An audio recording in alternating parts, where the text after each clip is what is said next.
Hey everybody, it's Doc Reading the Road Scholar coming back at you. Guys, we're heading into the winter driving season, so I want to talk to you a little bit about winter preparation on your truck. I talked a video about this about a month or two ago, but as we now see a lot of winter storms hitting, especially down south where drivers are not really prepared for that kind of stuff or don't expect it, and we got a lot of new drivers out here too.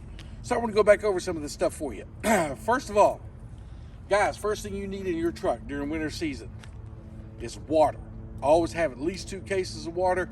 I always carry, I carry 2 cases of water, and I carry 2 gallons of extra water that's up under my bunk, just in case I need it during the winter season. Clothing. Get you some warm overalls, you know, the thermal kind, not the regular kind, the thermal kind you wear out in the winter weather, like mine or Carhartt, the brown ones with the insulation in them, get some of those. Stocking caps, make sure you got one of those or 2 of those on your truck. Thick wool socks. Winter boots. Guys, these type of shoes right here are not going to cut it in 2 feet of snow. You need winter type of boots, work boots, water resistant boots, things like that. Don't get the kind that got like the fabric on the side and everything. They're going to get wet and get your feet wet and everything. If you get stuck out here, you may be stuck out there 2 or 3 days before help can get to you. Okay? Canned goods. You need plenty of canned goods on your truck, or dry packaged foods that you can eat for 3 or 4 or 5 days, because drivers, it happens all the time. We had a driver at Dart a couple of years, got stuck out on the road for 3 days. Had to keep warm with her dog in the truck. Heard her dog couldn't snuggle under the blankets, the only way she could stay warm. It happens all the time out here. You hear about it. Some drivers froze to death the other day in a wreck up north. You know, they got snow inside the truck and everything. The snow got so hard, no one could get down to them. Emergency vehicles couldn't get to them. The truck went off the road, flipped over sideways, snow packed in, and they froze to death in their truck. They were in the bunk area, no snow where they were at. They couldn't break through the ice to get out and froze to death. Carry, on my truck, I got one of those, I think my sleeping bag's good up to about negative 20 degrees. I've only used it one time. Didn't really even have to then, just wanted to see if it worked. It worked very well. It's one of those military style sleeping bags. I keep one of those in the back of my truck, just in case I get stuck out here for 3 or 4 days. Something goes wrong, my truck dies, batteries die from lights being on or something too long or whatever, then I have the ability to stay warm. Get some of those battery packs for your cell phones. You know, the kind you can charge up. They're like little bit, they're like, I don't know how to describe them. Some of them come in long cubes, some of them come like rectangular packages. I got 2 of them that are charged fully on my truck at all time.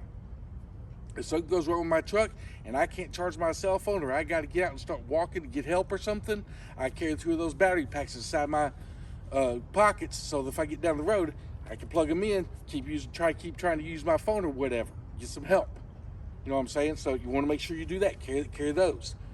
Water, food, warm clothing, shoes, socks, wool socks made for work. Get some of those with you in your truck and everything. Windshield wiper fluid inside under your hood. That blue stuff will not get it during negative temperatures. It will freeze up inside your windshield container, washer container, and you won't be able to spray it clear off your window. Get some of that orange stuff you see at some of the truck stops. I always carry 1 gallon of it in my truck in my side compartment, just in case something goes wrong out here. But that blue stuff will freeze up in there, will not work. Use that orange stuff during these cold months. Not the green one. The green one is for bugs and stuff. Talking to new drivers, I know you old drivers know already, but the green stuff is made for bugs. You want to use that during spring and summer. Blue stuff during spring, summer, fall, whatever. But that orange stuff, the orange windshield wiper fluid, you want to use that during the winter months. Depending on what part of the country you're in, that can lead all the way into March. You want to use that because if it freezes up in here and you're trying to clean off your windows and you can't clean them off and all you're doing is spraying, sloshing that mud around, that backwash from other cars and everything, can't see. Nighttime, the glare on there, you will not be able to see the highway. So make sure that you got some of that orange stuff inside your windshield wiper fluid. Okay, and I'm not talking, some guy told me one time, he goes, don't put antifreeze in there, that orange stuff is antifreeze. I'm not talking about antifreeze. I'm talking about the orange windshield wiper fluid. Okay, so use some of that. Be really safe out here. Check your tires. That minimum tread depth that the DOT lets you get away with doesn't cut it in the snow. Watch for the chain areas. There are certain areas of the country that you have got to carry chains on your truck during certain months. If you need to pay attention to the chain laws, make sure you're obeying them. Honestly, guys, if I have to put chains on my truck to drive, my truck isn't driving. I'm not moving. I'm not rolling with you. Now, I'll have them on my truck if I'm in a required area, but I'm not putting them on my tires. If I'm required to put them on my tires, I'm not driving. Roads are too bad if I have to put chains on my tires. Simple as that. I don't care what anyone says. I don't care what the shipper says. I don't care what the company says. I don't care what anyone says. If it's too bad for me to drive without chains, I'm not driving. You can do what you want to do. But guys, you see these wrecks out here all the time. Proper distance, keep that distance. Down south right now, we're seeing a lot of vehicles in accidents and stuff. People driving over the highways. It doesn't matter how great a driver you are. You got to worry about everybody else on the road. Go slower. I do not understand and will not understand these truck drivers. When we're on the highway, you can't even see that third lane. It is so covered with snow.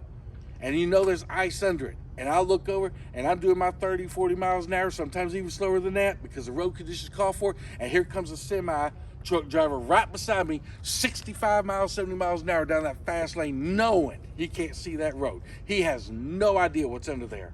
And we all see it all the time. Guys, quit being stupid. If you're doing that, you're stupid. I don't know what else to tell you. But if I catch you doing it, if I see you on my camera and I catch you up in a wreck a few miles away, you dang well better believe I'm going to pull over and tell DOT exactly what I seen. You do it 65, 70 miles an hour in that kind of weather conditions, and you're going to end up killing somebody or yourself. Don't do that. Anyway, guys, that's my winter tips for right now. I'm going to come back out with some other videos on some other things, but I had to come out with that one real quick because I see a lot of drivers. I see one driver this morning up in Chicago. His truck, I guess, was parked overnight. He goes back to get into it this morning, took a thing of hot water with his windshield froze up. So you can tell he'd been there for a day or two. His windshield had ice all over it. He threw hot water on that windshield. A lot of people go, yeah, well, okay. No, here's what it did. It cracked his windshield. So guys, get in there, start your truck up, let the heater do its job, let the truck warm up slowly, let it start thawing that ice out and everything. Don't be trying those short, quick stuff, that stuff that you learn down south, you know, at home and everything. And it may work down south every once in a while, but you try it up north when it's negative 10 degrees. If you throw hot water up on that windshield with ice on it, you're going to end up with a cracked windshield. Don't do that. Take your time. Don't let it cost you $300, $400, $500.